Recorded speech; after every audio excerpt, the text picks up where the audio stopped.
tó bá jẹ́ Yorùbá lẹ́yìn mo mọ̀ pé ẹ mọ̀ pé ṣúgà ò dá lára ẹ̀ẹ́n àti kékeré lẹ́dẹ̀ ti mọ̀ kò ń ṣe nǹkan tẹ́ mọ̀ ní àgbàlagbà nítorí pé àtìgbà tẹ́ ti wà ní kékeré ni àwọn òbí yín ti ń sọ fún yín pé ó ti jẹ ṣúgà jù ó ti jẹ ṣúgà jù ó ti mu mineral jù ó ti mu lásùt jù ó ti jẹ bisikíìtì jù yá wà lágbòjẹ̀dí and ọ̀rọ̀ yẹn ni ó occur sí mi sometimes ago tí mo fi wo kí ni repercussion ẹni tó ń jẹ ṣúgà jù àti ẹni tó ń jẹ ṣúgà moderate àti ẹni tí ò jẹ ṣúgà rárá and olúwa jẹ́ kí n lọ fún odidi ọ̀sẹ̀ méjì ní ìgbà náà ibi mi tí a nífẹ̀ẹ́ nukọ́ anything tó bá ní ṣúgà rárá and mo dẹ̀ ṣe fún ọ̀sẹ̀ méjì yẹn mo dẹ̀ mọ àwọn benefits àwọn nǹkan tí mo rí gbà látàrẹ̀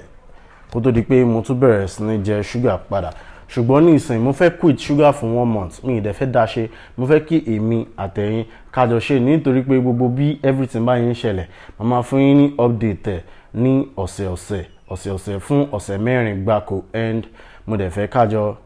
ṣe ni ó ti yé nǹkan tí mo sọ kí ni nǹkan tí ìkànnà àwọn benefit ipe èèyàn quit sugar màá kàn sọ méjì àbí mẹ́ta nù ẹ̀ tèmi observe nígbà tí mo ṣe ọ̀sẹ̀ méjì mo rí pé skin mi dán yàtọ̀ especially níwájú orí mi àti gbogbo ara mi ó dán yàtọ̀ nígbà náà as in ẹ máa mọ̀ pé ó yàtọ̀ sí pé èèyàn ń lo cream àbí ẹ̀ ń fọṣẹ kan wẹ̀ àbí nǹkan kan bẹ́ẹ̀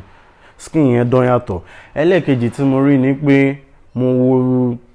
ẹ mọ̀ pé mo lómi lára díẹ̀ mo rí pé ara mi súnkì díẹ̀ which is táwọn eléyìnbó ń pè ní weight loss ó dáa fún weight loss gan. Okay, and mo ní other form mi tá a lè fi béèrè lọ́wọ́ Google ní bíbá yìí wípé bóyá ṣúgà dáa fún ara wa. Google, is sugar good for me? According to Medical News Today, sugar is not unhealthful in itself. However, consuming a natural source of sugar is better for health than consuming added sugars. Having excess sugar in the diet can cause a range of conditions, including heart disease, weight gain, and diabetes. Ṣé ti gbọ́ bẹ́ẹ̀ nǹkan tí Google sọ fún wa ń sìn ni pé sugar máa ń fa èèyàn máa ń gain weight which means tẹ́ bá stop ẹ máa lose weight. Ẹlẹ́ẹ̀kejì tó tún jẹ́ àìlera tí sugar máa ń fà òun ni pé heart disease ó máa ń fa heart disease gan mostly àwọn tẹ́ máa ń gbọ́ kó máa ń ní heart attack yẹn sugar wà lára nǹkan tó máa ń fà gan and ẹlẹ́ẹ̀kẹta tí ó wà níbẹ̀ yẹn òun ni wípé sugar ó máa ń fún especially àwa ọkùnrin ó máa ń fún wa ní erection problem and mo dẹ̀ mọ̀ pé àwọn obìnrin náà mo mọ̀ pé ó máa ń disturb menstruation wọn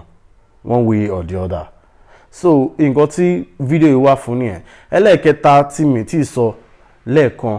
ó ní wípé nǹkan tí mo rí pé ṣúgà ń ṣe fún mi láàrin ọ̀sẹ̀ méjì yẹn ó ní pé mo rí pé olúgbogígbogì mi ó ranjú yàtọ̀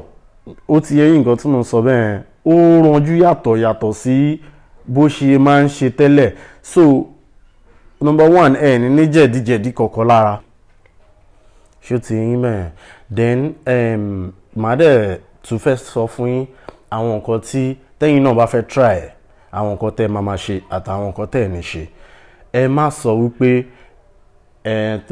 torí ara yín máa béèrè fún ó dá mi lójú kẹ́ tó ṣe ọjọ́ 4 àbí ọjọ́ 5 ara yín máa béèrè fún ṣúgà gidigidi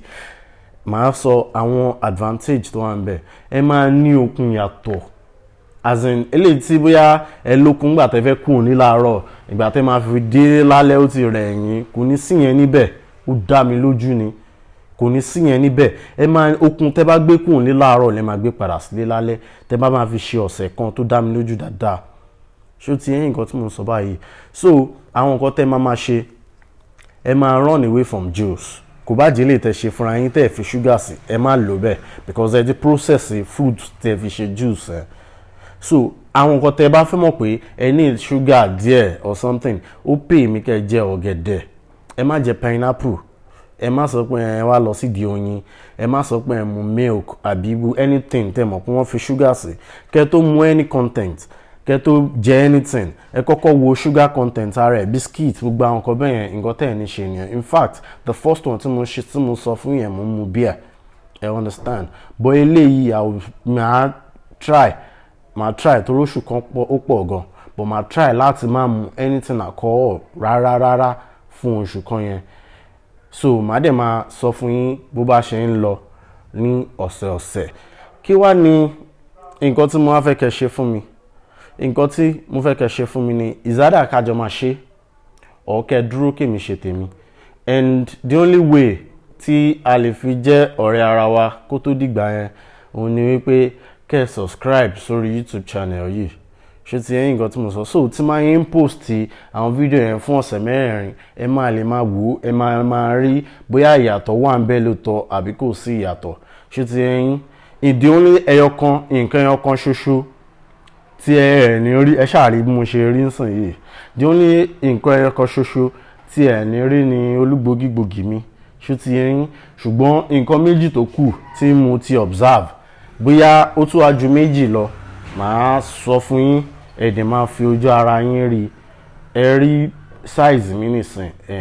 So lẹ́yìn oṣù kan yẹn jẹ́ ká wo bí mo ṣe máa rí, bóyá ẹ̀kẹ́ mi níbí báyìí bóyá ó máa wọnú. The only thing tí mi ní ṣe ó ní pé mi ò ní jẹ sugar, mi ì dẹ̀ ní jẹ anything tó bá contain sugar. Kàkà tí máa rí pé ara mi bèrè máa jẹ èso. Ṣé ti ẹ̀yin nǹkan tí mo sọ? Anything tó bá contain sugar, bóyá kò sí bóyá kéré mọ́ kò bá kéré bí orí èékánná, màá make sure pé mi ò jẹ.